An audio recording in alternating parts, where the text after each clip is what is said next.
pose a question to you. How important is communication when you're working remotely? Do you think it makes a difference in how well you do your job?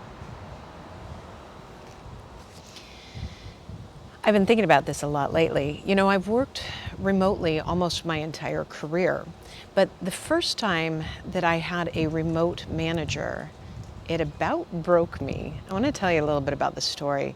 I was working in pharmaceutical sales, and my manager was 300 miles away. He would come in, I don't know, every couple months and do a ride along with me. And during that time, we would talk about my sales skills, talk about what I was doing right, talk about what I was doing wrong. And I was very good at my job. I was really comfortable in what I did with my job. I knew I was doing well because I hit sales targets. I was always meeting or exceeding my sales targets. But there was something that started to build in me, like this nervousness that was kind of right behind my brain all the time, that made me think that I wasn't doing very well. And I don't know why. I didn't know why then. I do know now. I reflect on this much more.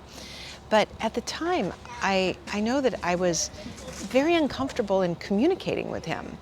And now that I reflect and I look back, I realize it is simply because I was afraid that I would be told I was doing something wrong.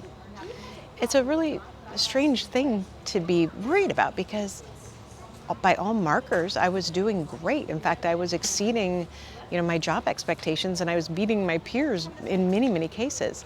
But there was always this nervousness. And I remember even times when I knew he was calling, and I would see his number on the phone, and I would almost panic. Like I didn't want to answer the phone. And sometimes I would wait quite a while before I listened to the messages.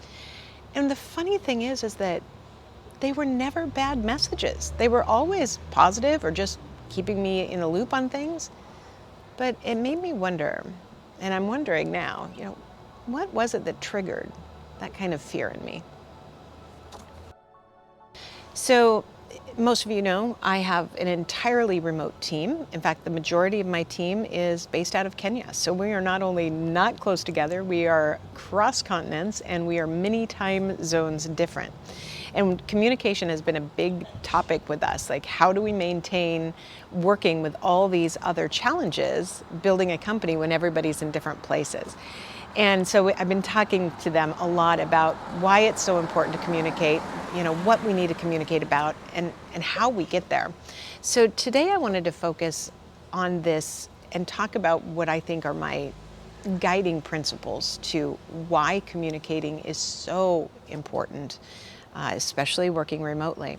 And this was brought to light actually because I was talking to someone who is in retail sales. And so now she's back in a store and she says, so that's great. I'm not really working remotely, but my manager is not coming by as frequently. So, the way we do business and the way we operate is changing. So a lot of her interactions now with her manager happen virtually. So in that case, she is working remotely. And so that dynamic has changed, where her manager used to come in the store and they'd, be able to talk, hey, this looks great, this display looks wonderful, tell me about your challenges, and have that really personal interaction. They don't have that anymore. I mean, they know each other, they've actually worked together for years, but the fact that, when you're different places now and you're trying to communicate through a medium where you can't see the facial expressions quite as well, you can't always get somebody's complete attention. There's this nervousness or a hesitancy or frankly kind of an inability to really communicate in a way that feels authentic and meaningful. So this is what I challenge you to do. No matter what way you are working virtually, 100%, part of your job is virtual. Maybe you're trying to get a job. Maybe you're now working on a global scale. These are the things I want you to consider. Number one is you need to ask yourself, why is it important for me to communicate?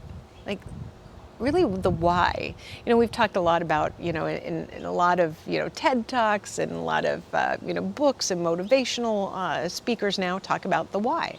What is the why?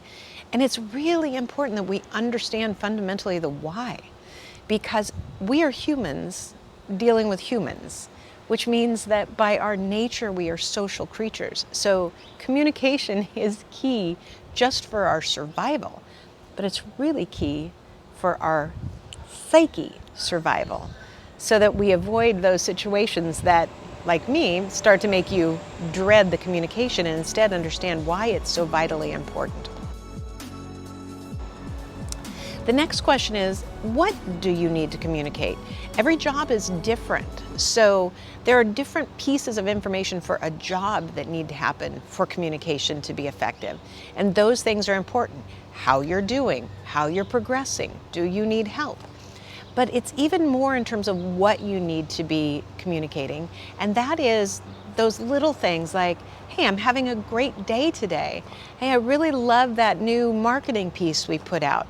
You know, it's those things where it's not just one-on-one with you and your manager, but it's also about your colleagues. How are you communicating? What do you need to communicate in order to keep us from feeling so isolated? You know, I've been talking about this a lot, this isolation. I think within the US at least, we got a little bit of breather because summer allowed us to get out more and enjoy more.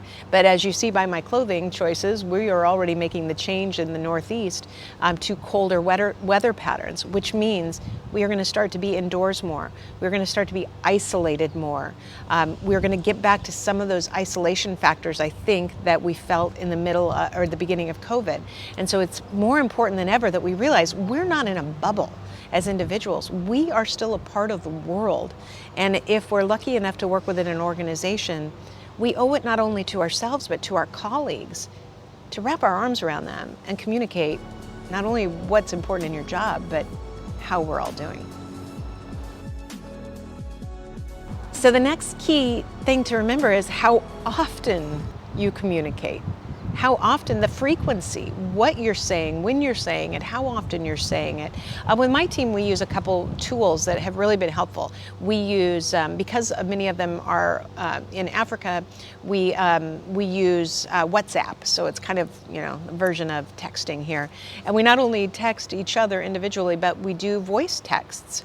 So we can hear the emotion. I love it because my assistant Josie, and she'll get a kick out of this that I'm, you know, calling her out on it. I'm not calling her out, but I think almost every morning when I wake up, I have a voice text from her. And I love those voice texts because I can hear her thought process. I can hear what's important. I can hear her. It's so much more personal. And when I can send that message back, sometimes we're messaging, sometimes we're texting, sometimes we're emailing, sometimes we're doing video messages. I do a lot of video messages because it's a better way to convey something, to be able to have somebody have screenshots of what I'm saying, to be able to go back and refer to it again. So we're really upping our communication, but the key is how often. And for me, how often is whatever's important enough in your job and your company to make sure that people know that you're on track, that know that you understand what's going on, that feel like you're reaching out just to say hello. The biggest challenges for me is when there's these huge gaps of silence, and these huge gaps of silence make me nervous because I don't know, is my person on board with us? Are they struggling? Have they fallen off the face of the planet? And frankly, during a pandemic, are they okay? Are they physically okay? So how frequently and often that we communicate is just as important as what we communicate and the why behind why we communicate. My last point is to ask yourself, what will I gain from communicating versus what will I lose from not communicating? What do you mean by that, Michael? Well, this. So let me kind of end with my story. So when I look back on that time I was in pharmaceutical sales, the longer that I didn't communicate effectively, the more damage I was doing to my relationship with my manager and to his trust in me. So I just thought, well, I'm hitting all my numbers, I'm doing my job, everybody loves me, I'm hitting everything I need to, but I wasn't, because I wasn't meeting his expectation for communication. He wanted to develop me. Yeah, it's great I was meeting all my expectations, but what more could I do? What more could I achieve? I was cutting myself out of those opportunities to have someone make me even better because I was afraid. Now here's the thing, I almost lost my job over it. And I remember very distinctly the day that he came and he did a ride along with me, and I was really nervous about it. I was really amped up because I felt like every time he came to ride along with me, I always felt like I was in trouble. Like I was always, getting the bad news. Why didn't you do this? Why didn't you do that? How about doing this? And I was looking at it completely from the wrong perspective. Instead of looking at it, is it going to make me better? I was looking at it, you're doing bad, you're wrong, you're bad, you're not a good fit. And so I started to say to him, are you going to fire me? And I don't know why I started asking that. And I asked it in jest, and I would ask it in really probably inappropriate times because I was uncomfortable. And I remember this one time when he came in particular, and I was so nervous, and we were getting done for the day, and he said, if you ask me one more time if I'm going to fire you, I'm going to fire you because I've had it. And I was really taken aback, and I was even more nervous then, but I finally broke through and said, Frank, I'm nervous. I'm uncomfortable. I don't know. I always feel like I'm wrong. I'm off. I don't know how to get past this. And he said, you are one of the best people on my team in terms of what you deliver, but you do not communicate. And that's a problem. Can you imagine me not communicating? So when I say, ask yourself what you have to gain from communication versus what you have to lose by not communicating. There is an opportunity cost there, and you have to be understanding of it and cognizant of it in order to get better. I hope this motivates you today to remember that working remotely has many new challenges, but even more opportunities. And the people who are going to do the best through this are going to be the ones who understand that communication is not only vital, but it is the differentiator. This will make you stand out from your competition, whether that's the other person who works with you or the person who wants your job, or perhaps the job that you're trying to get. Communication is your superpower, and it will truly help you to shock your potential.